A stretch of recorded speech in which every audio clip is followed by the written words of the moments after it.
Hello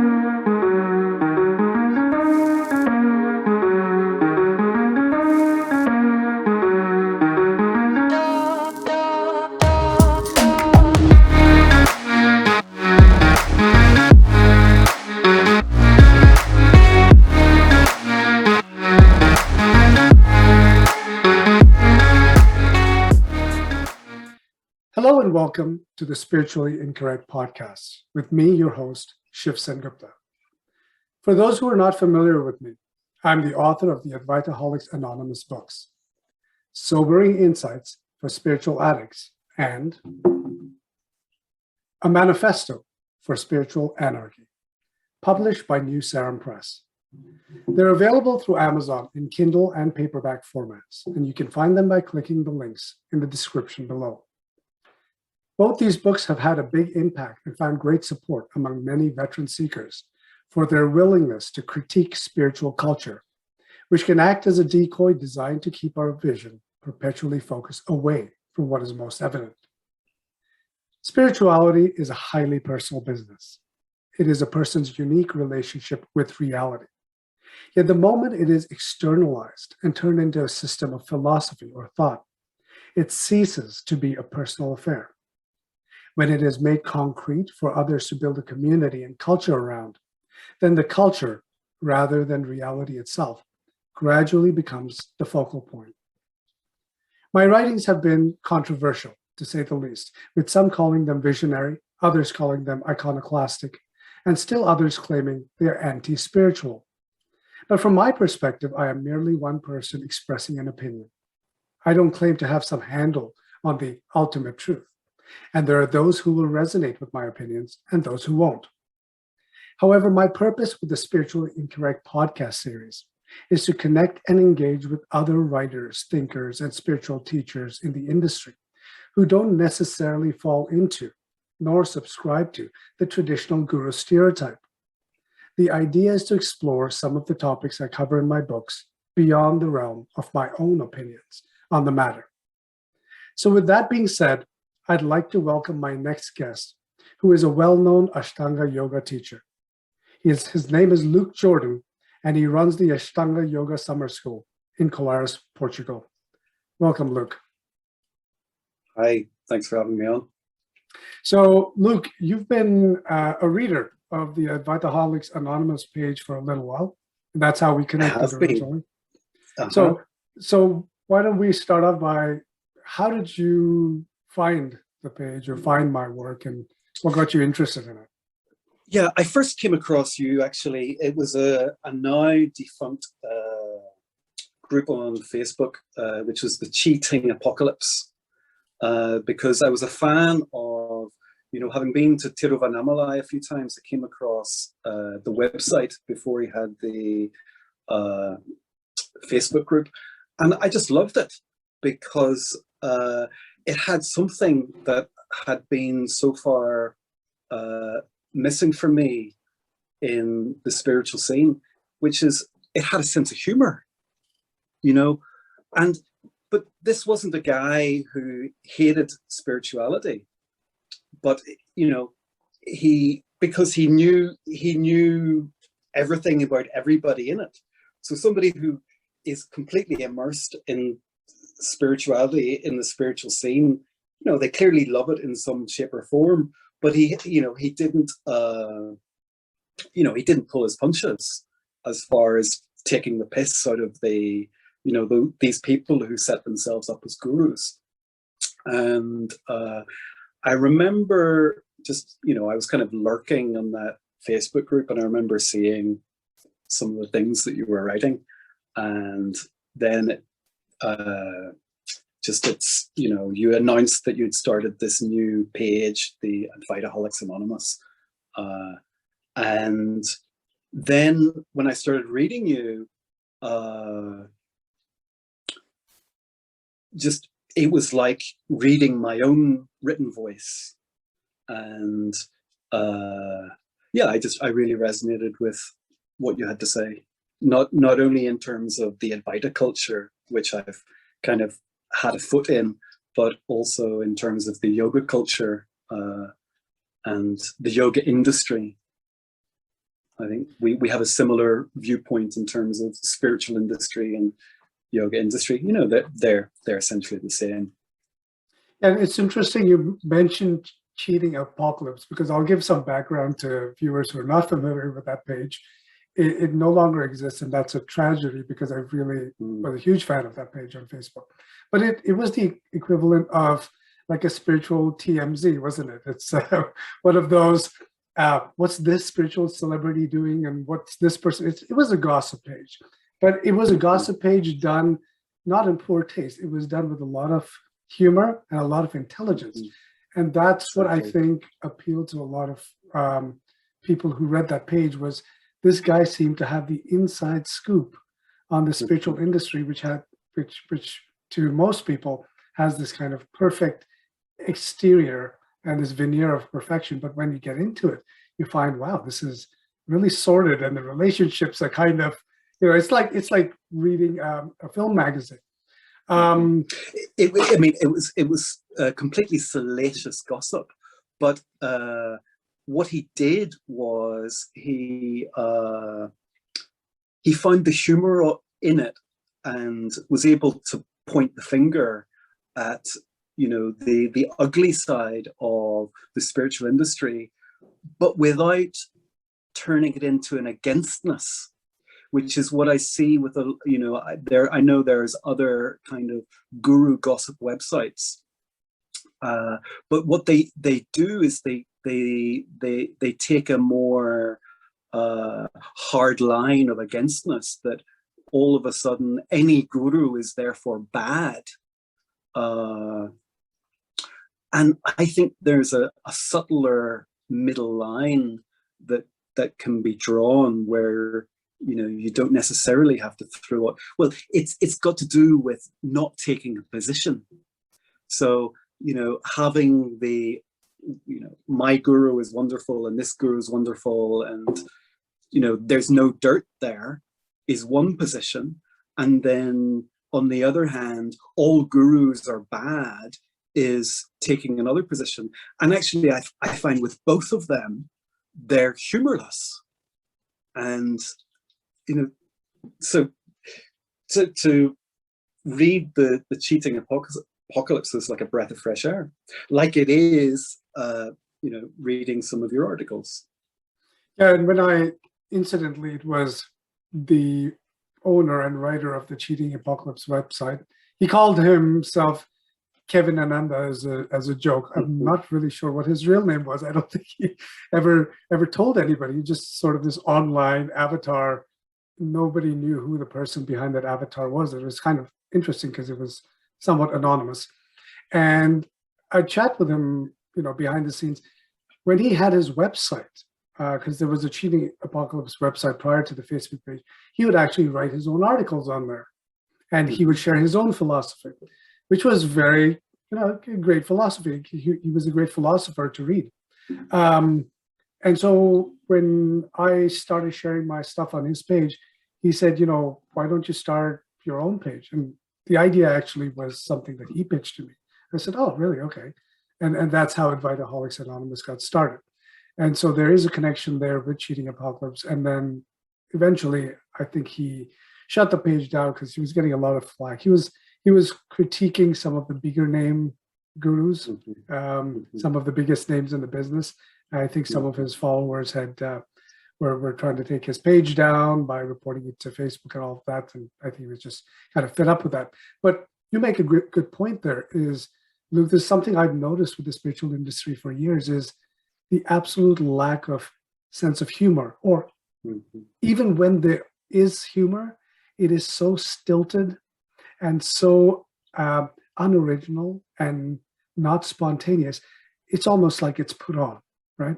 And it's always amazed me because I find that in society, the best truth tellers, if there's a word, are the ones who are able to generate that sense of humor. Because without humor, life, when you look at the reality of life, it's almost unbearable.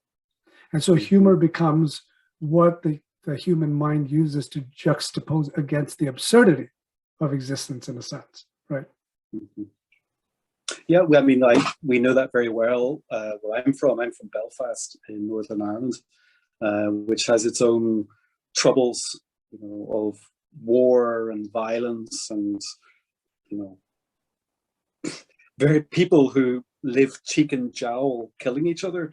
And the way the people where I'm from have dealt with it is by developing a very dark sense of humor, that sometimes people don't get, particularly spiritual people, because spirituality is supposed to be about being good, and presenting this holier than thou image.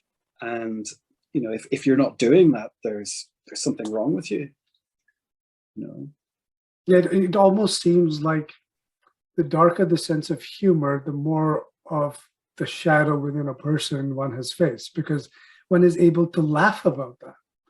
Mm-hmm. I find that comedians who go really deep and dark are the ones who have gone into the depth of that darkness within themselves, Mm-hmm.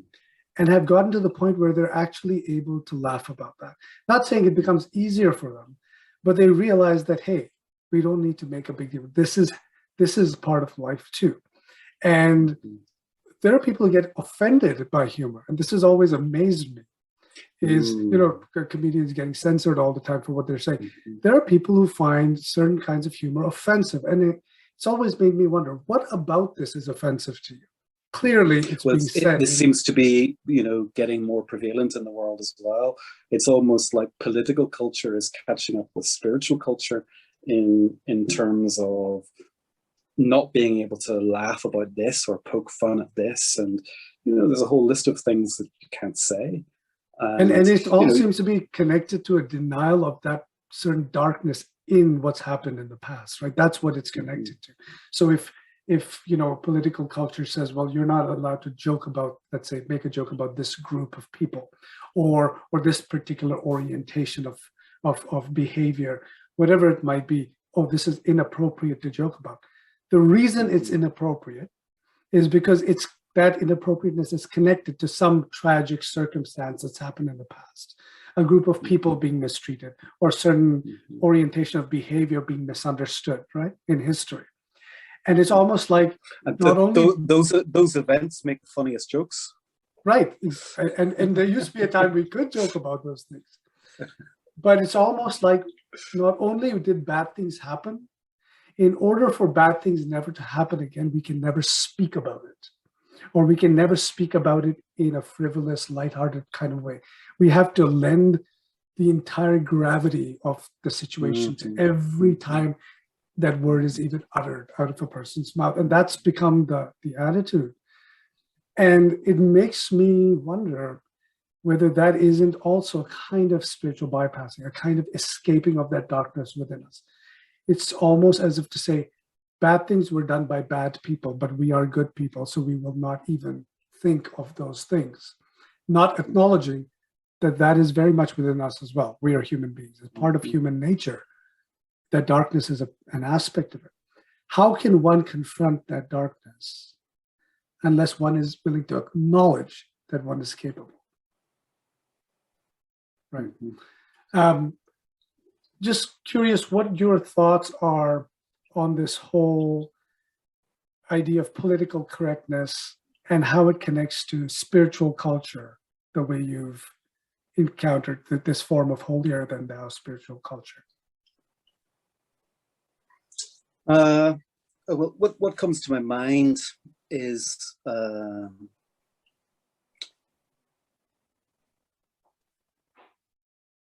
that essentially people come to spirituality because they're trying to fulfill certain needs, and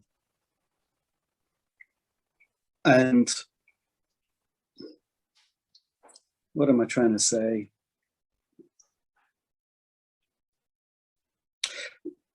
People often, when they come to spirituality, they do have some shifts happen for them, because we're walking around in these, default mode networks is the term that's been, brought forward by current psychedelic research.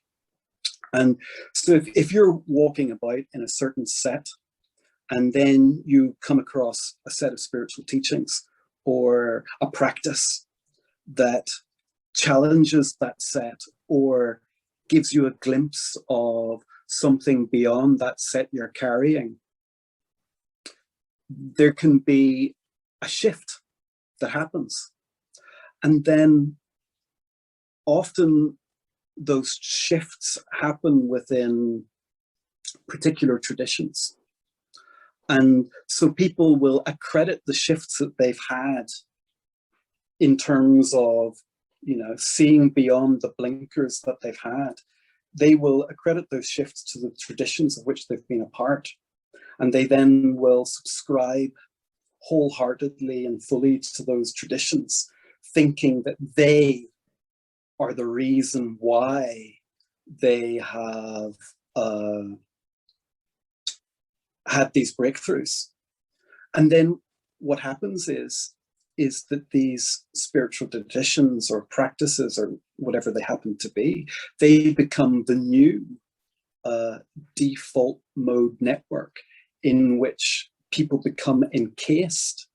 But now they've become something to be protected and defended, because they not only are held on to for safety, but they become something which are identified with. They become part of the ego's new structure. And I think out of this safeguarding of the identity and of the traditions, and out of things that may have genuinely helped somebody, but out of the need to protect that comes this rigidity that won't allow a certain kind of humor, or that will, take the thing like so seriously that that there's just no room to investigate. Yeah, it seems almost fear-based, right? It seems like from what you're saying, there's two assumptions being made. The first assumption is misequating correlation with causation. Correlation being, I had this wonderful experience happen. I was doing these things at the time. That's correlated. Two things were happening at the same time.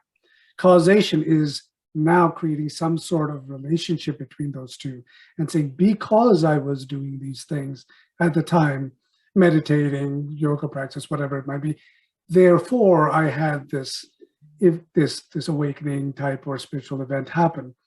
And that is the kind of relationship that is being constructed by the spiritual narrative. Because I have met and encountered. Well, I think there's more to it than that as well. So that might be the initial impetus. I mean, it certainly was for me. I had suffering from depression, and then hospitalization, and then yoga came along and saved my life, essentially. But then what happens is you start to get something out of it. So there is that initial impetus, you have a shift in, your default mode network, new possibilities open up in how you see the world, but then you also start to get something out of it. So if I use my own example, I had a gift for doing things with my body. And so I got from that satisfaction of needs that I wasn't getting satisfied from elsewhere. I got attention, I got community, I got a job out of it. So then all of these yoga teachers out there, they're not only having whatever spiritual needs that they have satisfied, but they're getting real human needs satisfied at the same time. So there's a whole complex basket of reasons why people cling to spiritual practices and spiritual lineages, and Yeah, Right. which So you're is all saying, forgivable, so you're because saying there's a feedback mechanism validating that assumption to begin with. So not only are you now equating that, okay, I did these things and so this experience happened and it was a wonderful experience, but now as an extension of immersing myself in that culture, I get these communities and these groups and all these people smiling at me and these wonderful kumbaya feelings, and it further reinforces as a result of these human needs being satisfied for attention, for love, for camaraderie, for all of this, further reinforces to me that that is what happened and that was why it happened, and makes me want to now defend that experience even further. And so as a result of my fear that that whole narrative might collapse if that first assumption where there was a correlation but I attributed it to causation, my first assumption falls apart, this whole thing falls apart, my needs fall apart, it becomes an existential crisis. There's an existential fear at the base of it that I can't even see, which makes me a humorless person. I mean, essentially, would you say that's somewhat of the connection that you're making here with the well, contributing to needs? I think sometimes the initial impetus is there, and people can have really amazing experiences, life-changing experiences. But then, yes, you're absolutely right. There's a solidification that happens, and I think even in that solidification, what happens is those initial experiences can be forgotten, and all of the other needs that are getting satisfied, both by students and by teachers, that becomes the main impetus of, why we start to lie.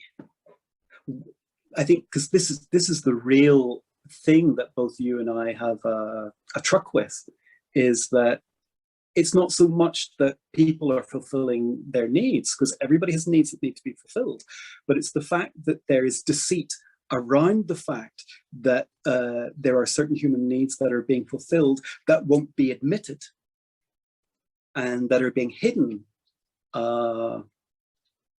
Yeah, I mean, if you really look at it, every human being is operating from a position of self-interest. And self-interest has gotten so kind of a bad rap in spiritual culture, because it seems like, oh, well, if you're self-interested, then that means you're egotistical and you still have an ego and all of that. But if you really get down to the crux of it, the only reason anybody does anything is at some level to fulfill some need that they have. Where people get married or have children because there's a need for family and love, and people get jobs because there's the need to put food on the table, the need for money.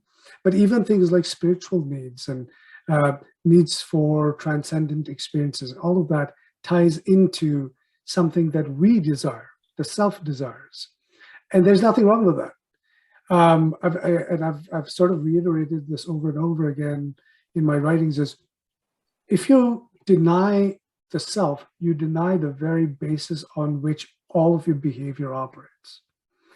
Without self-interest, there would be zero motivation to do anything. There's no such thing called a spiritual motivation that goes beyond the self. Even the desire to do altruistic things, even the desire to live in harmony with the environment, even the desire to be without a self. Sure, yeah, to be without a self, or to feed the homeless, whatever it is, links back to an interest that the self has, of a need to help another human being, of a need to live in harmony, of a need to be without a self, right? So in that sense, self-interest doesn't mean one is being purely selfish. That's a very negative term. And yet, you're right. This culture has woven a mystique around the self as being this entity that needs to be gotten rid of, and self-interested behavior. So the spiritual teachers are often presented as being something other than human, of being beyond having human needs like love and intimacy, or a need for control, or a need for intimacy. And so being beyond human, these needs still need to find expression. And so they find their expression often in unskillful ways. Hence, you look up any guru and you follow the word by scandal, and you know, you're going to be busy. But why is it in your opinion that you think, because this whole idea of transcendence, that is really what drives spiritual enlightenment and enlightenment teachings and all of that, is that there's a way to transcend desire, hence suffering, hence everything that follows. And really desire could just be another word for need. There's a way to transcend this, our human needs, in which we seem to be trapped according to these spiritual teachings. What is it about the appeal to transcend needs that draws so many people in your opinion? How was it for you, for example, in your own spiritual search in the beginning?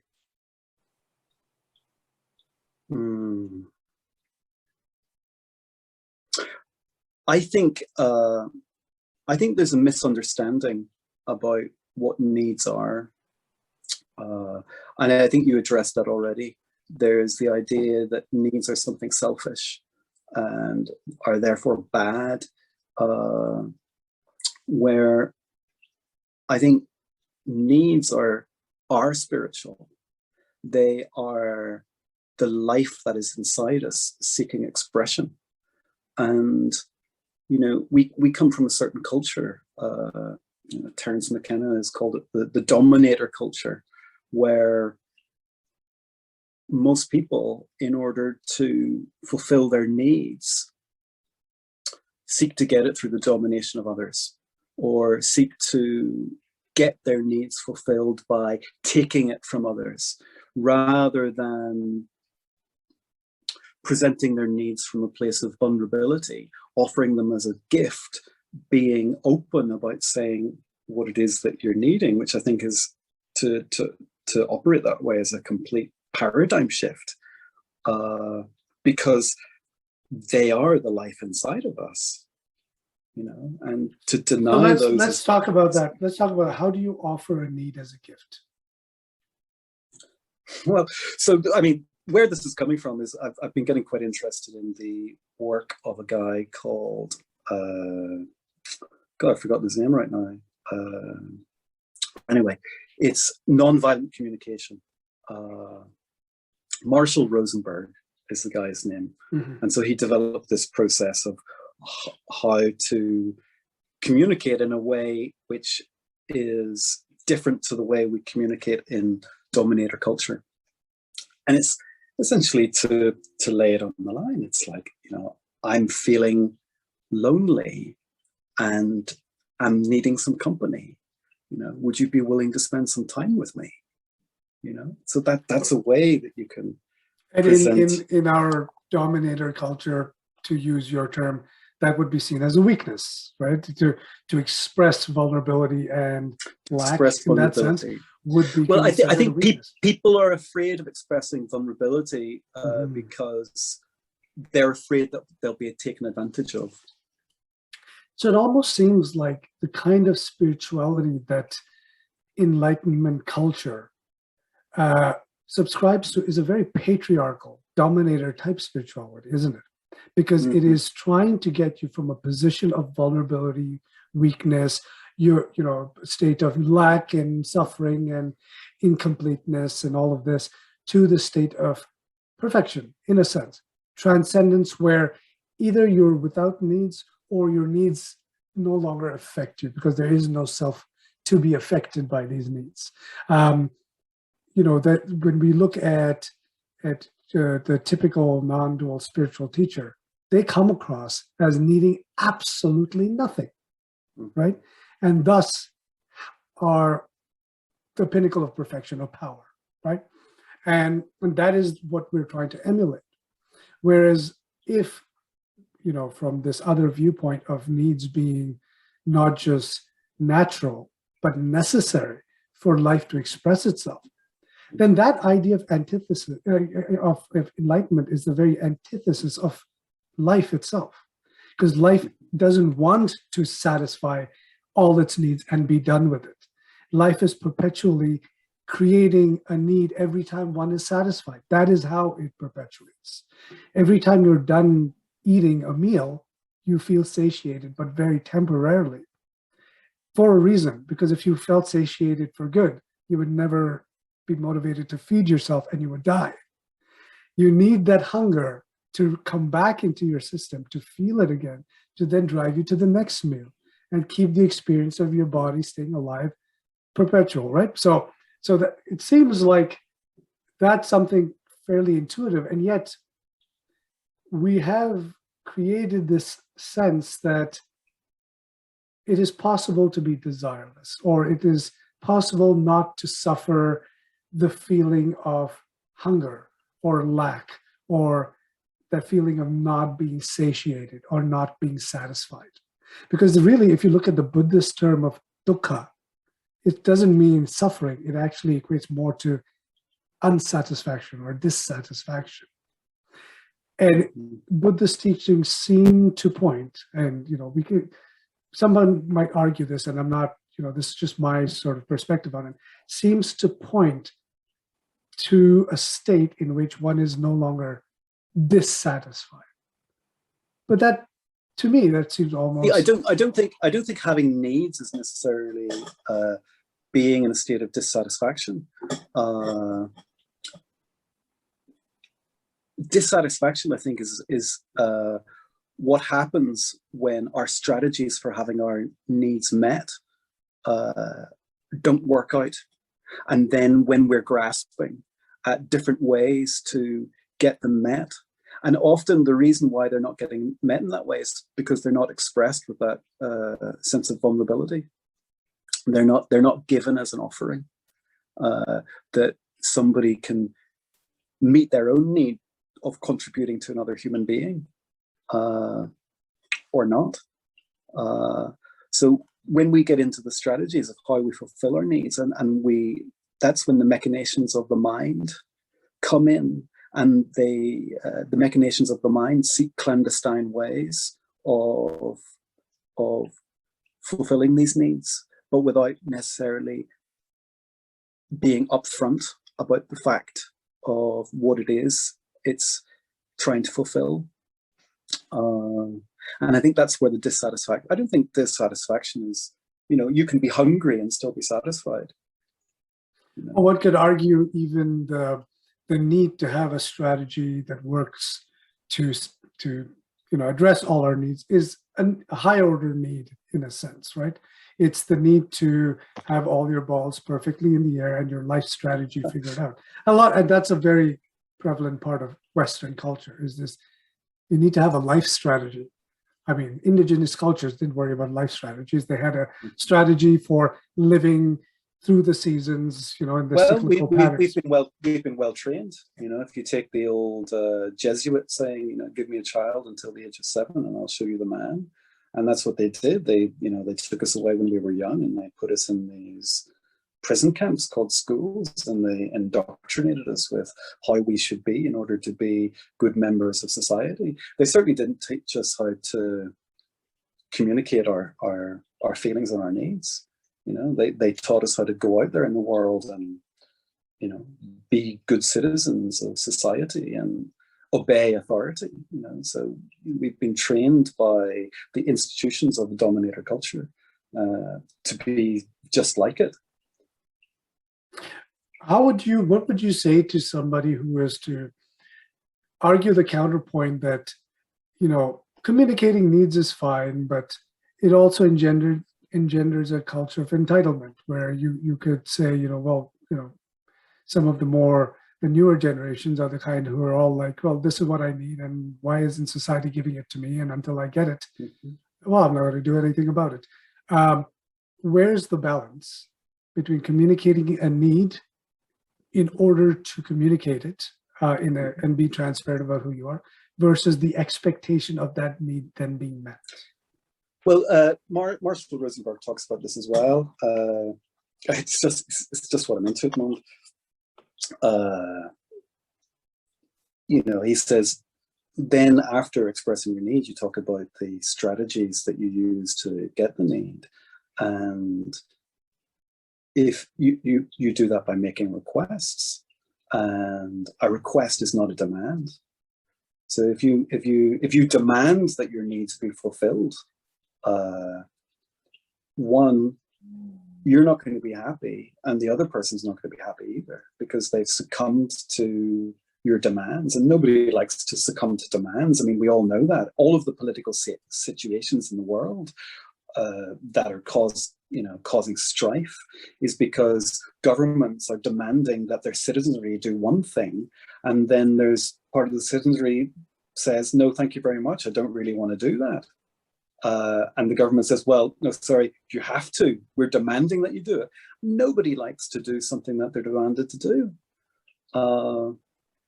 So if your need is a demand, it's only going to cause more. It's going to cause violence in the world.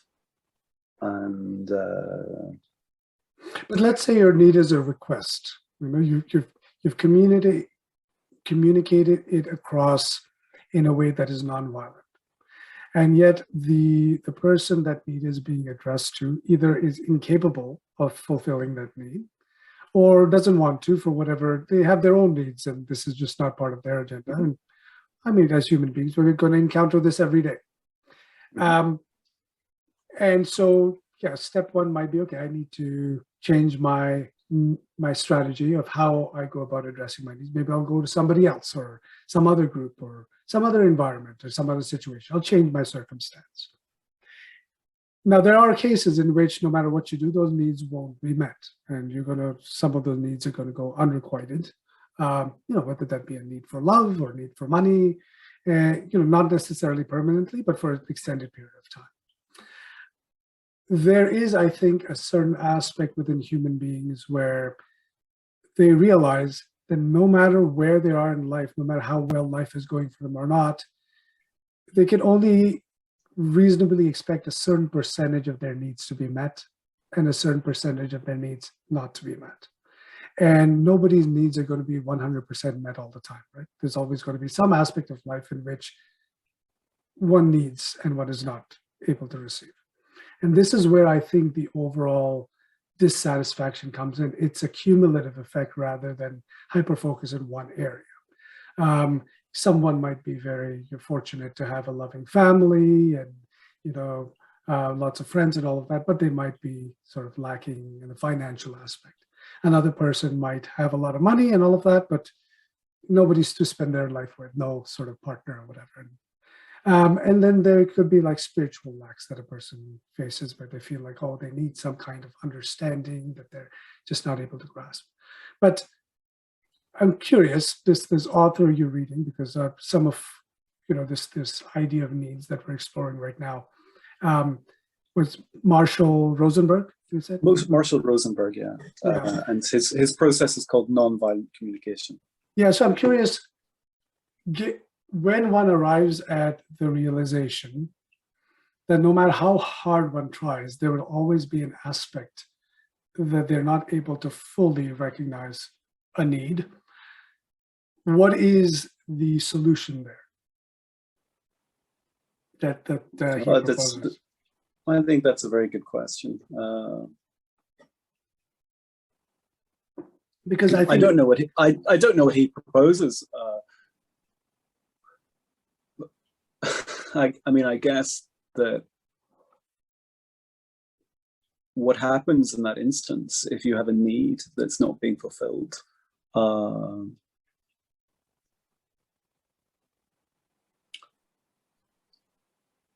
there is a potential to remain there in that vulnerability, rather than to let it close over.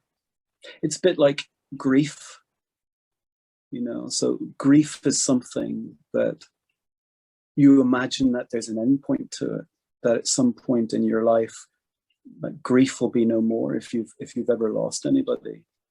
And it's not necessarily that way. It's in some instances, it's something that you have to learn to live with, and that will keep you tender and soft inside. It's part of being human, is that there are hurts and there are pains and there are tendernesses that, as life goes on, accumulate. And there does seem to be a possible process of hardening to life and closing to life and saying no to life, or there's the potential to remain with the hurts and the pains that life delivers, and to be more human in the process. It sounds like what you're saying is the ability to allow to embrace the fact that some needs are met and that some go unmet, and see all of that in its totality, allows for a more fully human experience. Whereas hyper-focusing on one or the other, whether it be hyper-focusing on what is not being met, which is the general human mindset, tends to focus more on what I don't have as opposed to what I have. Well, the general human mindset is it's generally not healthy, Right. But on the flip side, I would say even swinging to the opposite, which is this very gratitude-based mindset of focus on all the things you do have, which is a beautiful thing. It's a very powerful thing to do, especially for a mindset that tends to be overly pessimistic and negative. Allowing that, a switch in perspective is beneficial in the short term for that kind of a person. But I guess what you're saying is that it's another form of programming. It is another form, because you're overemphasizing the sort of glass half full versus glass half empty. The optimist sees the glass half full, but I wonder if he also notices that the glass is also half empty. So it's more, once you've switched on to the other side where you're overly focused on what you do have, there's a tendency to neglect or ignore the reality of what is missing. And I find that a lot of our culture today, which is excessively skewed towards positive experiences, whether they be positive spiritual experiences or positive social experiences or positive political experiences, seems to be about how do we make our experience of life wholly positive, focus only on the positive, and either demonize or completely ignore what is missing in such a way that it becomes a taboo subject to even explore. Whereas most of what is the shadow within a human being or the human psyche is related to what is missing. If there are parts of myself that feel abandoned or neglected, I think people are afraid because not only did the religions get to us, the religions got to us with their notions of good and evil. So what isn't positive and light and happy, that's God, that's good, that's God. And then this dark stuff gets associated with the devil, gets associated with evil, and needs to be transcended.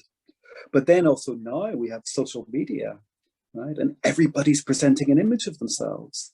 And that's true, isn't it? They're presenting what they have, and they completely, you don't see any of what they're missing in their life on social media, do you? And so that's an extension of... You only get to see what somebody's willing to share. Right. And social media has turned us all into PR gurus, because that's all that social media is. It's public relations. So before we had the public relations of being somebody to face, and you had this thing where you're trying to get in the other person's head the image that you want them to think of you. And now we're at it, we can be alone and doing our, public relations with the rest of the world. Yeah, it's almost like every human being has become their own marketing company, isn't it? Exactly. Uh-huh. Why don't we pivot a little bit to talk about yoga and what got you into it and what that journey was like for you in the beginning when you started out in yoga? Because Mhm. I've sort of read from your website, there was a spiritual impulse. There was some sort of spiritual. Um, I don't know if it was a search for enlightenment, but something around a spiritual path that was related to your yoga practice. You weren't just doing it for exercise, correct? Yeah, well, when I was at university, I was studying politics and also philosophy and also different world religions. And I was getting quite into Taoism at the time and doing Taoist practices, Qigong. And but at the same time, I was also, as a young man, away from home, I was experimenting with different mind-altering substances.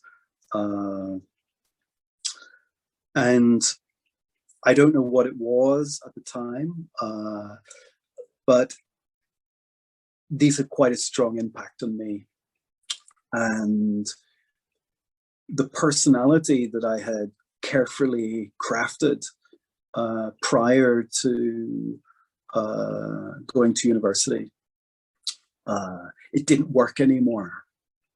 And and together with this kind of, what I saw was that the personality that I carefully crafted, it wasn't who I was. And so I really wanted to know who I was, because I knew that the personality wasn't me. And that when people were talking to me, when they would even say my name, I knew that they had an idea in their head of who I was. But I knew that who they thought I was wasn't who I was. So it got to a point where I stopped communicating, because it's almost like when people called my name, they were calling a personality that I knew wasn't me. So eventually, if you go down this road long enough, it all falls apart. And for me, it all fell apart. First of all, it started off with depression, and then, eventually there was what the doctors called an acute psychotic episode, which actually for me was amazing, because there's one morning after having been up all night, having almost like the typical angel demon thing going on in my head. And I was listening to, because I wanted to be good, right? And so I was listening to the angel. I was like, the angel was saying, but then it turned out, when I examined the angel was actually the devil. And then eventually what happened was, boom, the whole thing fell apart. And I woke up that morning, and I'd never felt better in my whole life. I felt completely fresh and free and like a child. And I ran and I woke up my father, who was still in bed. It was almost, I took him by the shoulders. I said, Dad, I've lost my conditioning. I was very excited. Now, he didn't see it quite the same way. So later that day, I was hospitalized. And my short-lived freedom was then drugged out of me, as they put me on pretty heavy medication. And that was the end of that. Couldn't even let you enjoy your psychotic episode in peace. They didn't even let me enjoy that. Yeah. So after that, I mean, I realized how lucky I was, because from what I understand, these psych wards are almost, they don't know what's going on with people, right? And so, and not only that, they don't know what's going on with people, and you're guilty until proven innocent, right? So unless you can convince them that you're well, you don't get out of there. So they take you away. You're essentially a human guinea pig, to for them to test out whatever it is they're testing out. So I was very lucky to be back in Belfast and having the family come and visit me. And also the other thing I learned was not to tell the doctors what's really going on, right? You got to say, oh yeah, I'm feeling a bit better today, just a little down. I wasn't telling them that actually I was hearing the thoughts of the person in the next room, or, that all these, there was all this crazy stuff going on. So eventually I got out of there, and I kind of realized, well, I'd already been exploring different spiritual practices, but what I felt I needed was to be kind of more embodied. I wanted to be more in my physical body. And, I'd always been attracted to kind of like the Eastern aesthetic, ever since I first smoked a joint and put on the Beatles, lay down, all thoughts relax and float downstream, or any of the George Harrison stuff. I immediately attracted to that aesthetic. George Harrison talks about when he first took LSD, that the thought came to him, the yogis of India. And, they made it available for all of us. Just India and all of its colors and its richness seemed like a much more attractive option than the grey and dismal Belfast and the potential perpetual life of 9 to 5 in some dingy office, So after trying out going to the gym for a while, which didn't work at all, I eventually went to a yoga class, and just that was the thing, Well, not only that, but I was good at it. So that definitely helped. And you studied yoga in India as well, didn't you, for a while? I did. I would go back every now and again to a place in South India called Mysore. So there was a particular yoga guru who was called Patabi Joyce, who, that was kind of like the Mecca of yoga. So, I got into it hook, line, and sinker almost since my beginning day. I started to do yoga practice every day.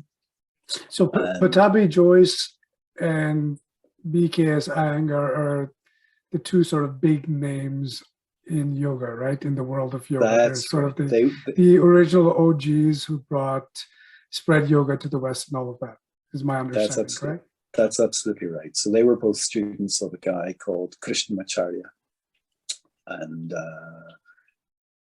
so they were two of his main students. And, they're sharing quite different things, but, it's from the same source. The other one would be a guy called Desikachar who was Krishnamacharya's son, who was over in Chennai.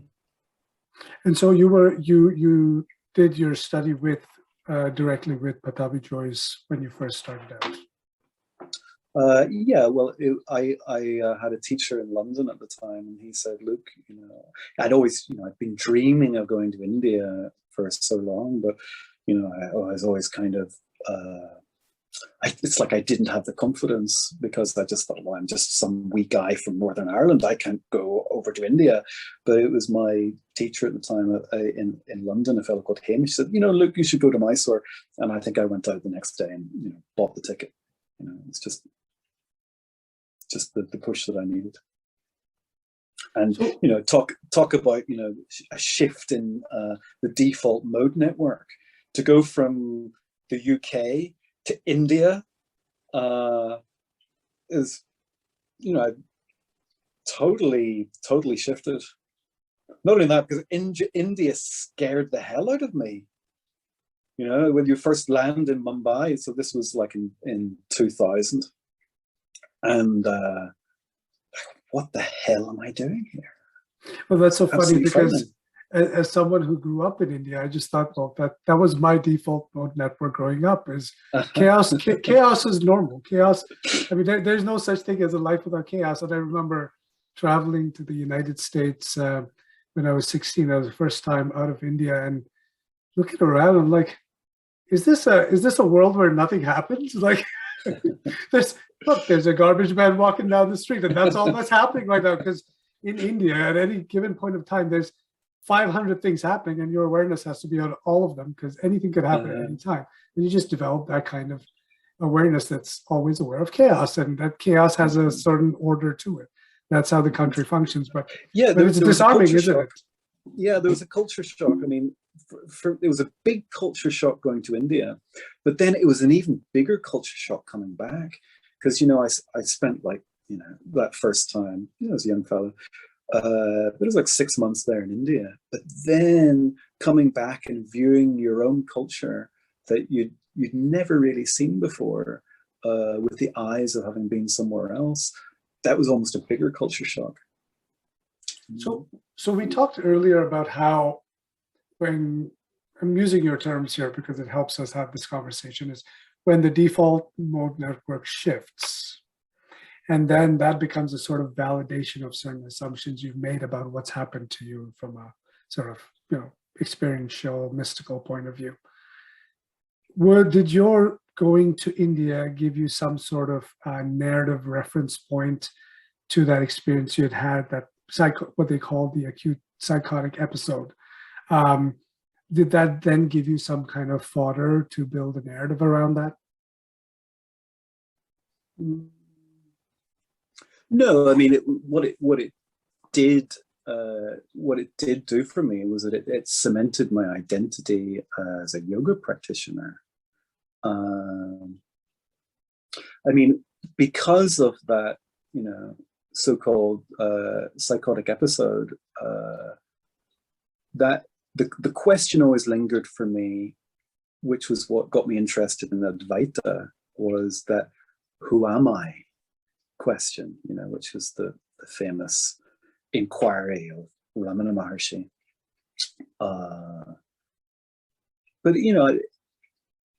But that wasn't the main thing that India gave me. That inquiry was always there, but the India gave me that. Cemented the idea of being a yogi, because all of a sudden, it was interesting. When I went back to London, I was now kind of more accepted as part of the yoga community there. I'd been there for a year, and in that year, hardly anybody spoke to me. So I would go and I'd do my practice every day at the same place. The teacher would speak to me, a few people would speak to me. But when I came back from Mysore and I had the t-shirt, then all of a sudden I was somebody, right? And I was now a fully fledged member of the community. Because now you belong to a lineage, didn't you? I had kudos because I'd been to Mysore. And then, it becomes part of the conversation. Oh, I was just in Mysore and I spent 3 months there and blah, blah, blah, blah. And I noticed that in Mysore, when I had been in Mysore as well, it's like the currency of who you were had to do with how many anecdotes that you had about Guruji. Yeah, so you could say, oh, well, Guruji had me up for, and that meant you were somebody. So this is part of the cult-like mechanism of any society. So what led you in spiritual society? Yeah, because it's all about who you know and who you've been with and whose favor you've had. And a lot of this is, not unlike the business world or the political world, the spiritual industry is very much who's who type of world where people gain power and influence through association, right?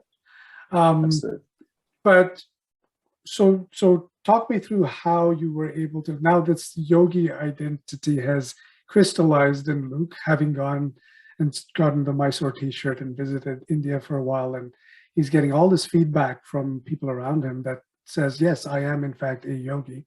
That must have been intoxicating for a while. How did what led to you snapping that connection to that identifier? Because I'm guessing you just replaced one default mode of who Luke is for another default mode. Well, I think ever since I had that breakdown, the breakdown of my personality,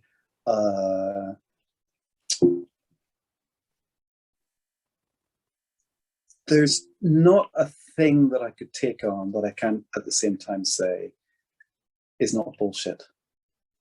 You know, so it's like whatever identity I take on, I know it's just another identity, because I know what it's like for it all to fall apart. So, I mean, it's great. It was great for me. I'm not gonna turn it down when all of a sudden I have friends coming to me and people talking to me, or people wanting to know me because, you know, because I can do things with my body, and you know, or because I, you know, can speak Sanskrit or learn the Vedas or whatever it happens to be. You know, these things have benefits. So I'm having needs fulfilled. That, however, does not stop me from calling bullshit when bullshit is there, and it's a hard task because, you know, we get caught up in our own bullshit. Well, and that's an interesting thing about when you get that kind of attention and the needs being fulfilled. In addition to need, there's also this thing called human greed. And when I talk about greed, I'm not talking about monetary, but this greed for more of a good thing. And I think I found this when I started writing, and very similar to what you're describing, you know, my page and the prominence of my writing started growing. People would start reaching out to me with this very fawning sort of adoration of, oh, some people would use the term Guruji or Sir, and I'd be like, this is weird. Like, I've never been addressed in this way in my life. And they would ask me to associate with me, or, you know, can you give me some direction in life? And I realized that the moment I start buying into that, there's an addiction for more of it. And that need then starts to grow. Like, whereas before it would have been a fairly rational need to have, oh, it would be nice if people liked me. But most people are content, you know, if 10 people like them or 15 people like them. But at a certain point, you want 1,000 people to like you, or 10,000 people. And that need grows out of control because the identity becomes solidified around that need being satisfied more and more and more. Yeah, I've noticed this as well, you know, that people, if you give some good classes, people will, and people have some shifts for whatever reason, they'll hold you responsible and they will shower you with their love. And when you get showered with love, that is something that's incredibly intoxicating, and also consciousness shifting. That's something, you know, I can understand absolutely why somebody would want to have 1,000 followers living with them who are adoring them constantly. I could completely understand that, you know, as obscene as an addiction as it may be, it's, you know, I totally get it. It's a drug. So in your experience, what did you do to keep yourself somewhat balanced in that aspect? As you found these people are, oh, Luke has come back from India and he's sat with Patabi Joyce and all of that, or studied with them. What was or was it something that just organically happened that you didn't have to consciously think about? I think it was something that's just organically happened. I've always, you know, been interested in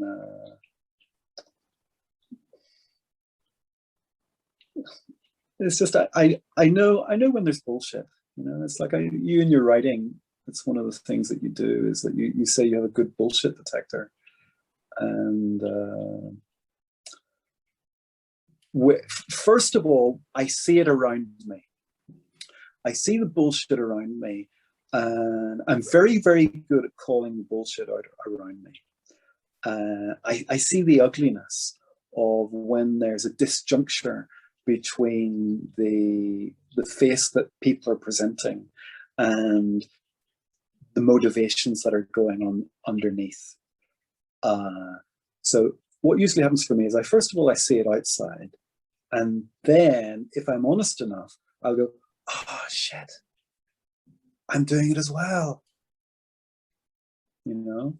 So I've always said the most distasteful thing to me about human beings isn't evil, it's hypocrisy. I can deal with evil. I can deal with, not calling evil one thing, but I can deal with the darkness of humanity. I can deal with cruel people doing cruel things, not excusing it, but there's a context within which I can understand and accept that cruel thing has happened, and I may not like it, but I can accept. What I find it very difficult. I'm just curious, Shiv. Mm-hmm. I'm just curious, Shiv. I don't know whether you have any particular circumstance in mind that you're talking about. I'm just curious how you feel when you come across that. The hypocrisy or the cruelty? The cruelty. Well, the cruelty I'm able to put into context because I'm able to understand where that cruelty arises from. And my response is one of sorrow, or my response is one of compassion for the people who are subjected to that cruelty. So it could be something like a country invading another country in a very aggressive way, and the tragedy of the people there, as we're seeing in the world right now. Yeah. You know, that kind Which of cruelty. so sorrow is quite a different approach than, say, righteous indignation. Absolutely, yes. I mean, sorrow is a feeling of empathy. It's human. Right. And it's a feeling of empathy for the recipient of that cruelty. And beyond that, I then try to understand the motivations of those who are acting in that manner, right? Mm-hmm. But there's an interest in delving deeper there. What I absolutely cannot stand is hypocrisy. Hypocrisy, and this is where the bullshit detection and all this. So this really riles you up. It riles me up. It's the reason I write about this industry, because the spiritual industry to me is so replete with hypocrisy. It's almost built upon the back of hypocrisy. Mm-hmm. There is no other industry on this planet that. But am I right in saying that you had quite a strong flirtation with the industry? Because I remember when the science and non-duality conferences first came about, and you know, as soon as I saw like the website, you know, I was a fan of the topic, but I saw the website and I just thought, just made me want to throw up. Yeah, so I would say flirted, yes, never slept with, but flirted with the industry. Yeah, it was, you know, Luke, for me, it was very similar timing and way it happened, where I was also, around the time I was in college, I had become very disillusioned with this image I had been carefully curated all my life that, you know, frankly, people absolutely loved. I was very gregarious. I was very popular among my friends, and I was always sort of the soul of the party, all of that. But deep down inside, I'm more of an introvert than an extrovert. And so I always found myself putting this effort into cultivating this person that everybody would love. And at a certain point, the burden of it became too much. In addition, I found I'd neglected who I really was deep down inside for so long that I had no idea who I was anymore. And that sort of sense of despair that set in got to a catastrophic point where I had a similar psychotic kind of breakdown.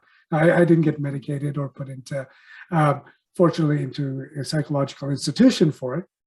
But what did happen was, and I've described this in my book, I was sort of persisted in the state of semi-euphoria and mindlessness. You got to enjoy it. I got to enjoy it, right? I actually got to enjoy it for a good 3 or 4 months. Wow. But what happened after that is there's always, you know, that part of that analytical side of your brain that now wants to understand, okay, what happened? What was it that happened? How did I cause it? And as you feel that sense of euphoria slipping away, how can I retain it? And wait a second, here's an industry that's built on instructing you exactly how to do it. Okay, let's go and see what these guys have to say. And the next thing you know, you're watching videos of spiritual teachers reading books, and they all seem to have had this experience, and they all seem to have a manual on how to get to it and keep it. And that is the way you're going to live all your life. And if you approach it with not too much critical thinking and a little bit of optimism, you can get sucked into it quite easily, which I did, right? So I didn't have a teacher per se, but I was spending an inordinate amount of time reading these books and watching the videos and all of that. So following from a distance, in a sense. So when I got invited to this event, yeah, the website looked kind of tacky. Like Om equals MC squared. I mean, you could do better than that. But at the same time, there was this still, I was willfully ignoring the critical side of my brain that was skeptical, with this sort of hopeful, oh, well. This was like you coming back from Mysore, having studied at the feet of Patabi Joyce. Yeah, exactly. And here I was being invited to speak and being given credible.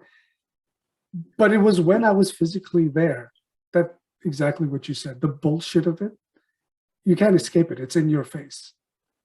And it got so, but I did not expect that would be my reaction. But when I was there, I said, I can't take it. The stench of it is just everywhere. And it's not, a lot of people will misunderstand me to think that I'm anti-spiritual industry in a sense.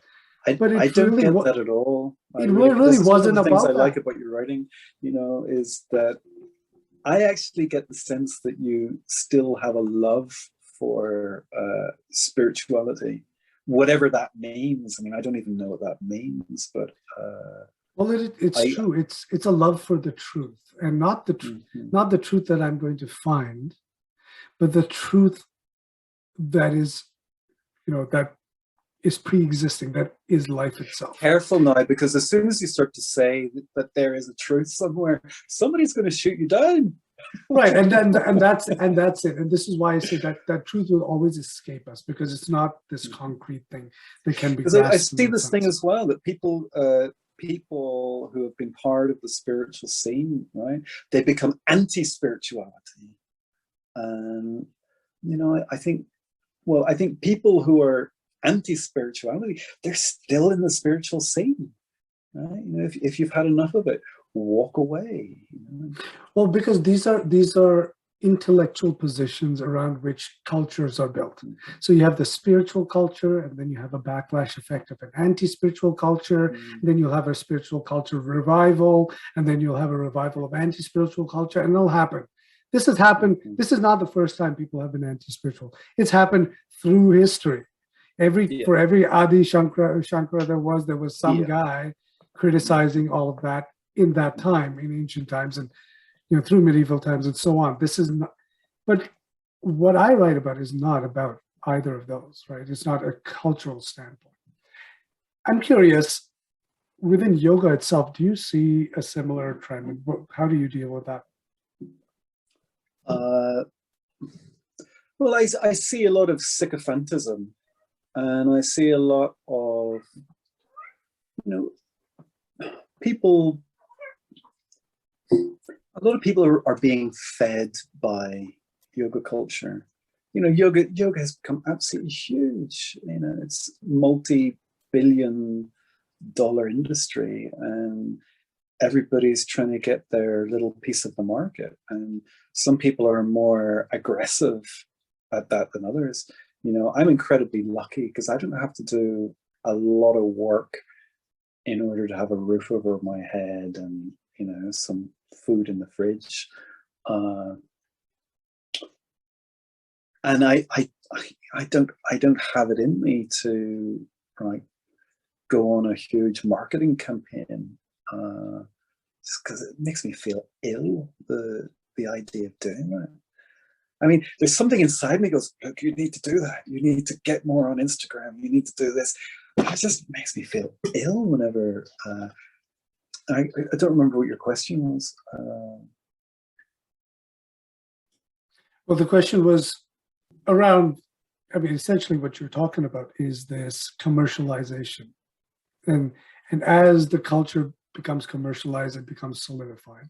And it starts Oh to yeah. move more and more and Do, more do away I from. see this? Yeah. Do I see this dance between like pro yoga and anti yoga, Well, or let's people who are critical? I think the main criticism, the main truth bearing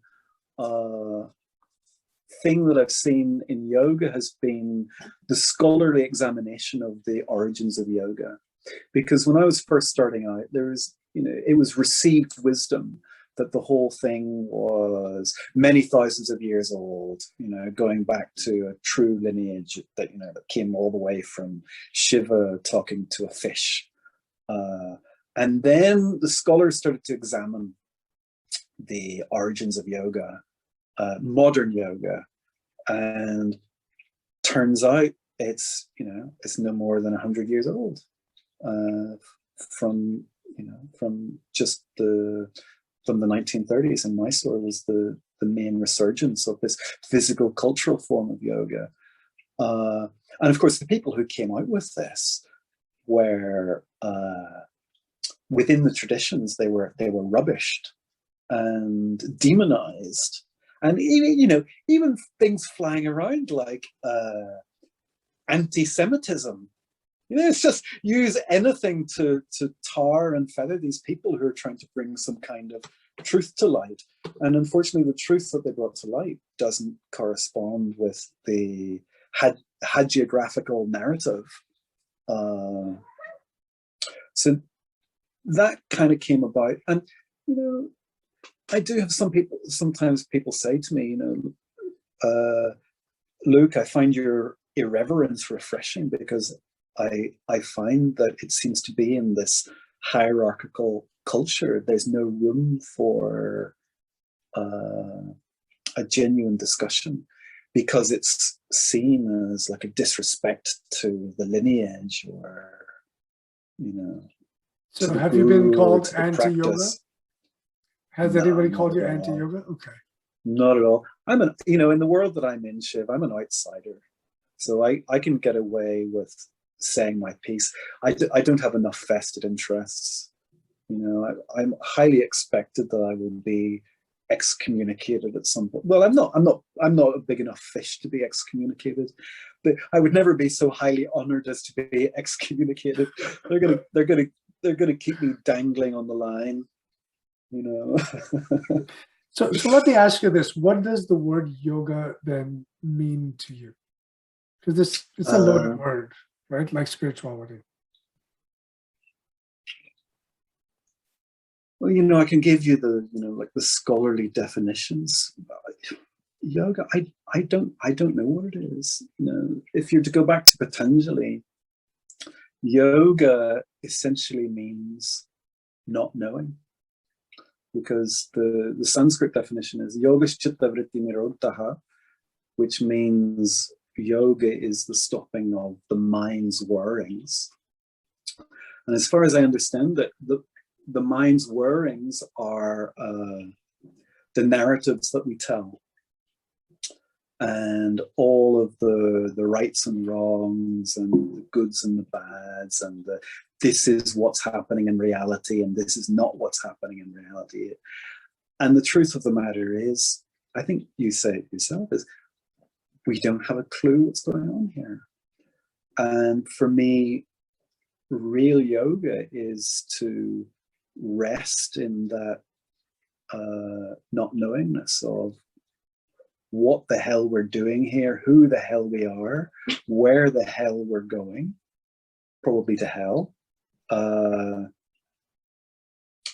That for me is yoga. It's not a practice. It's not a philosophy.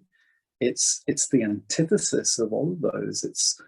It's who we are as human beings, with feelings and needs, not knowing whether or not they're going to be satisfied or well received or any of these things. It's to coin Yuji's phrase, it's our natural state. And it's not a state that we often want to be in, because it can be really uncomfortable to be in our natural state. And so This is what I like, why I love writing so much, and on this page and these books is that Alcoholics is every time I write, I deliberately have no idea what I'm going to write about. I've never sat down on any one of those hundreds of essays I've written and even jotted down a few points about, oh, here's the topic and here's an overall, never. I'll sit down, I'll look at the blank page, and the entire writing process is a process of discovery for me. I have no idea. It's not an output of pre-thought of opinions. Obviously, some of it is informed by opinions I've had, but really every piece is fresh and spontaneous in that sense. And so that not knowingness is core to that expression. Because if there was anything known about it, it would not be spontaneous. It would not be me. Because I don't know who I am going to be in the next second when I speak. It could be a complete contradiction of everything I've been up until this point in my life. I could be completely somebody different in that next moment. I have to be willing to find out who I can be now, not have a predefined opinion. How does your own yoga practice embody exactly what you said about yoga being not knowingness? Yeah, so I in the physical practice of yoga, you set your alarm clock, and you know where you're going to be. Well, you don't really know.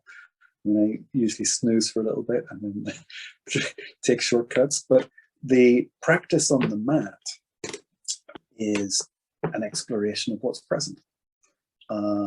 So there's different ways of approaching it. But what I see a lot of people do, and what we're encouraged to do by social media, is to attain.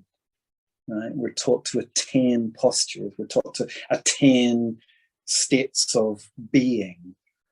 And where my practice is, and what I'm hoping to share with others, is not attainment, but just exploration.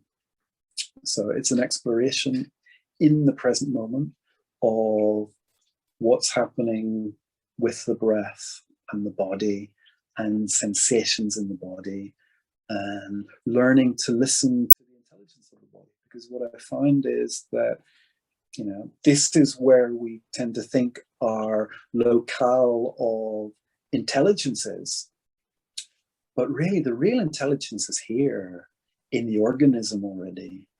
And most people are doing it the other way around. Most people are using what's up here and trying to impose this on the rest of the body, like it's some kind of animal that needs to be harnessed and disciplined. And using the framework of the Ashtanga sequences, what I find is it's kind of like a resting place where you can drop in and listen to the voice of this. I was so violent with my body in the first years, because I was trying to attain, because I was getting so much out of it. I was getting accolade. So the harder I pushed, the more accolade I would get, right? Because, oh wow, you have such an amazing practice, blah blah blah.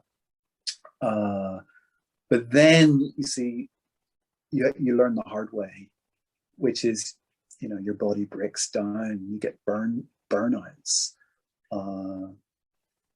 And so now I find the sensible thing to do is to listen to the animal that I had been torturing for so many years, the animal that is, this body, my body. That's on a good day. Oh, that's beautifully expressed, because, in my writing, when I use the word enlightenment, which is very rarely, most of the time it's criticizing the traditional understanding of that word enlightenment, is I redefine enlightenment rather than a state of attainment, which is usually what enlightenment means. I call it a process of never-ending exploration of being. And it sounds like yoga, in that sense, is enlightenment. It is the process of constant exploration of the being in the moment, moment after moment after moment, unconditionally, never-endingly. It can be. And what I see presented out there in the world of yoga is often not that, because people want to learn tricks. You know, people want to get their leg behind their head, or they want to do a handstand, or they want to become famous, just like this other celebrity yogi. They want to look good on Instagram. You know, so that seems to be what rules the roost. And you know, this is the thing that comes with practice, is that sooner or later, if you stick with it, this is the lesson that's going to be learned. Hopefully. Well, it seems like there's so many parallels we're finding between the world of yoga, the world of spirituality, even, you know, everyday materialist Funny that you should split the two up. No, funny that I should. I know they're obviously linked, but in a sense, most of these industries in the Western world, in our modern civilizations, are driven by the same desire for conquest and attainment, rather than the open-ended exploration. Because when you're open-endedly exploring something, well, you're inviting your vulnerability. You're inviting yourself to explore, well, what does this moment need right now? What do I need right now? In yoga, it might be, what does the body need right now? In meditation, it might be, what does the mind need right now? In going about your daily life, it could be, what do I need from the world right now? But it's that exploration without arriving at a conclusion. Whereas society has really oriented us, whether it be in a yoga practice, a meditation practice, or in our jobs, it has oriented us to getting somewhere, getting something done, finished, move on to the next thing, attain, conquer. I think that's what keeps us controllable. You know, that's why I guess religion was the opium of the people, still is. You know, it's like, why is yoga such a popular thing? Because it instills all of those qualities necessary to make good workers. You know, so people go and they do their yoga before they go to their job. You know, so it's another support for the dominator culture of society. Well, that's why Google is recommending people, their employees, do yoga and meditation. They actually set aside time for, I believe, and then somebody told me they built meditation well. rooms. Yeah, mindfulness, right? They have meditation rooms where you can go and be mindful for 30 minutes before the meeting. So yeah, and then you work better. You become a better slave. Tell me about. Now I know that you've written in the past, and you're actually a good writer. I've read some of your blog posts in the thank past. You very much. You wrote one piece that was really stood out to me, and this was, I want to say, about a year or so ago, about a certain scandal that had rocked the Ashtanga yoga world. Oh, I can't talk about that. I believe your Pattabhi Jois himself, and this is now public knowledge, there were some sort of allegations of. Pattabhi Jois seems to have been satisfying his needs in an unskillful way. Okay. and this is something we find is quite common, isn't it? Like, especially around these, whether it be guru types or yoga teachers, even the ones who have introduced, even the ones who have introduced these so-called lineages, right? They're sort of the purists. Well, isn't there the three things around which the gurus all get attracted by is sex, money, and power. That's the triad, and a lot of yoga teachers get, you know, there's not necessarily so much money in it, so it's going to be money or power, right? Or sorry, the sex or money, sex or power. Got there in the end. So, you know, a lot of male teachers, especially when they're have a predominantly female lycra clad class, struggle in in not satisfying their needs. So, you know, the history of modern yoga in the West is full of teachers who have taken liberties. And it seems that Pattabhi Jois was set the precedent. Right. And so leads me back to that original question about when we talked about needs being met. When is a need met? Because it seems almost as if it's a slippery slope, that the more a need is met in people, the capacity of that need grows. And this is what turns these people, many of them starting in a very earnest way, into these monstrous types of people who are oppressive and tyrannical in a sense. And then by the time this whole thing plays out in the culture and people then accuse these people of being these oppressive types, they haven't seen the path of evolution of that need within the person. That's become this impossible to satiate need. And you see that happening in society as well. We've become consumers. The consumerist form of society exists because it's recognized that a human being can have, you know, this bottomless pit of insatiable need, and all you have to do is tap into that feeling of lack. It's funny you bring up that word, because that was always something that I thought about the yoga scene, was that, you know, in the 60s, people, you know, I imagine people were seekers. You know, they had their, you know, their turn on, tune in and drop out, and, you know, they might have had spiritual experiences. I don't necessarily see a difference between like the psychedelic experience and the spiritual experience. I think they're kind of one and the same.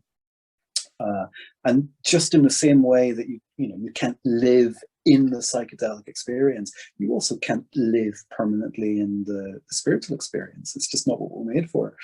But anyway, these people who were the original spiritual seekers went over to India and whatever, and, you know, I think they were very earnest. And there are still a lot of very, very, I come across them all the time, sincere, earnest people who are seeking out some kind of truth for themselves. But at the same time, what we've seen is a preponderance of consumers taking over, who are ticking the boxes. So you have yoga consumerism, spiritual consumerism, Advaita consumerism, and you see it everywhere. Sorry, I forgot the nub of your question. Yes, the crux of the question was consumerism is built upon this understanding that needs can be insatiable, to the point where the more you satisfy, the more need you generate. Right? Because that's what essentially the definition of greed is, this runaway phenomenon of needs always growing.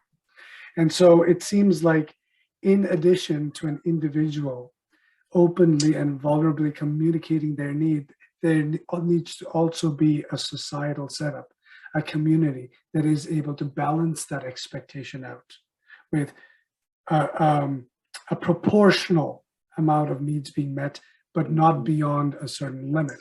Because the moment you set the expectation that no matter how much your need grows, it can be satiated, well, that's what drives consumerism today. It's just this unending amount, you know, infinite amounts of crap that we keep consuming.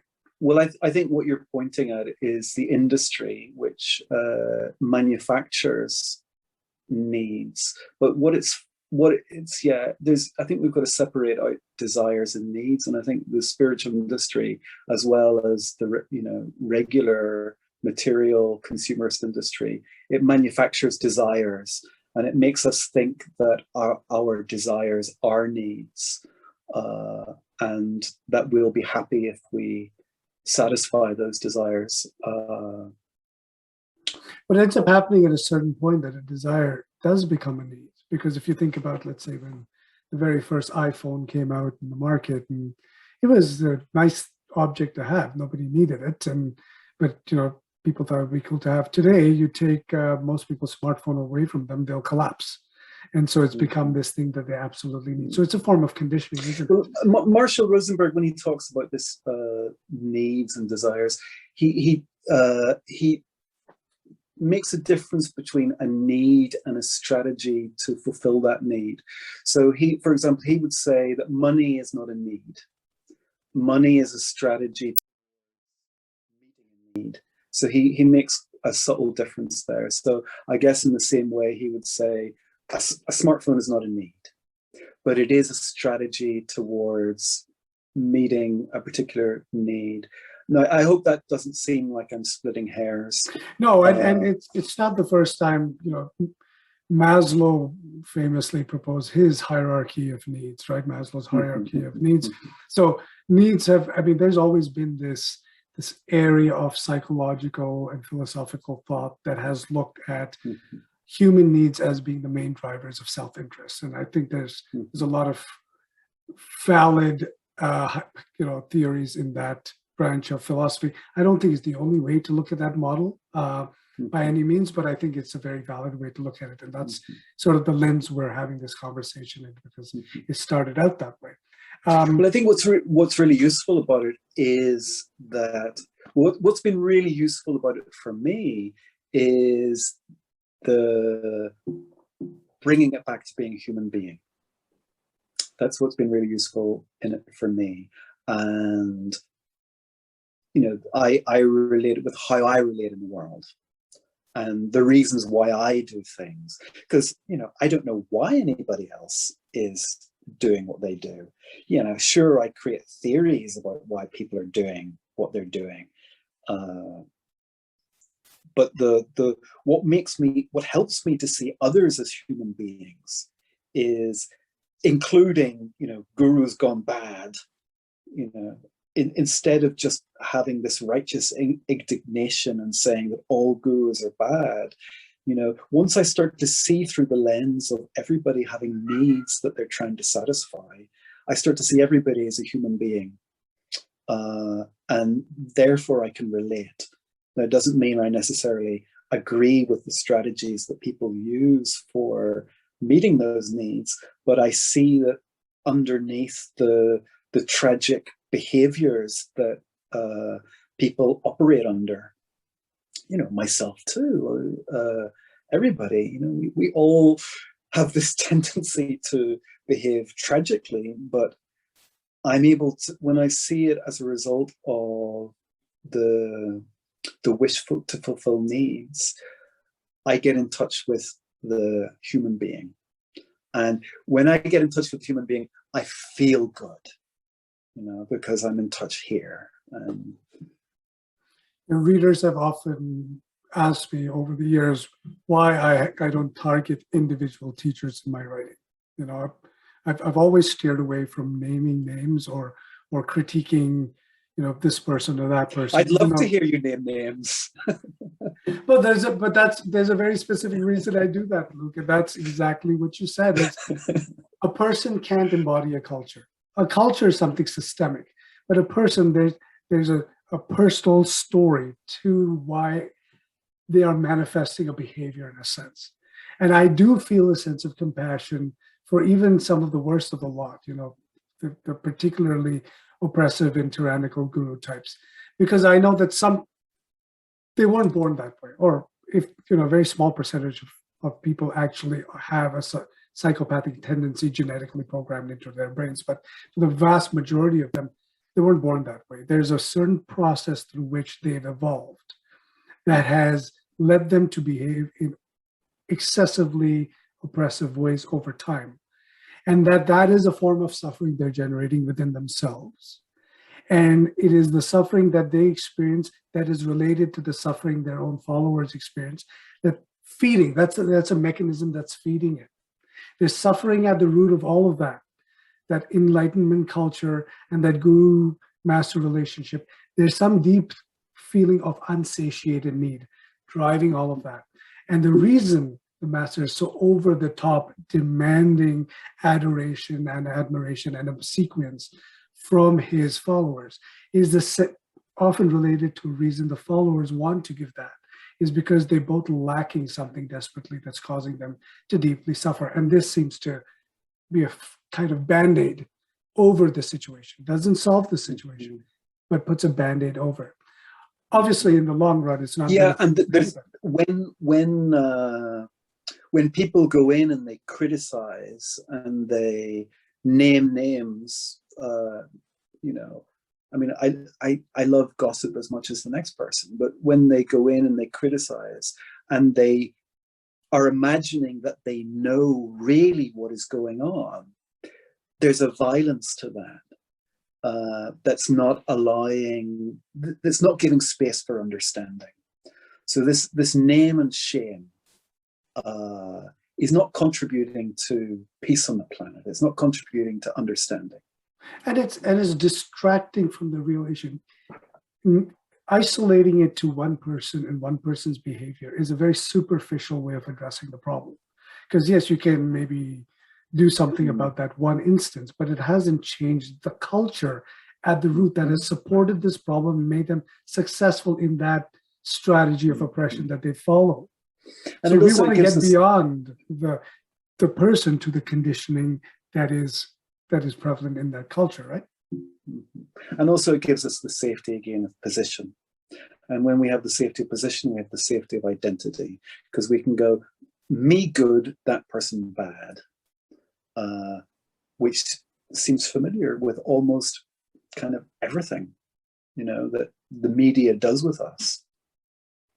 It inculcates within us this good, this bad, this right, this wrong. And that's not how reality is, you know? Well, I feel like you and I could probably go for another couple of hours. And if this was one of those longer Spotify type podcasts, we probably would. But I try and keep my podcast under the 2-hour mark. But I feel like you and I will probably end up doing this again at some point in the future. Oh, that'd be amazing. I have to say, I was really nervous at first.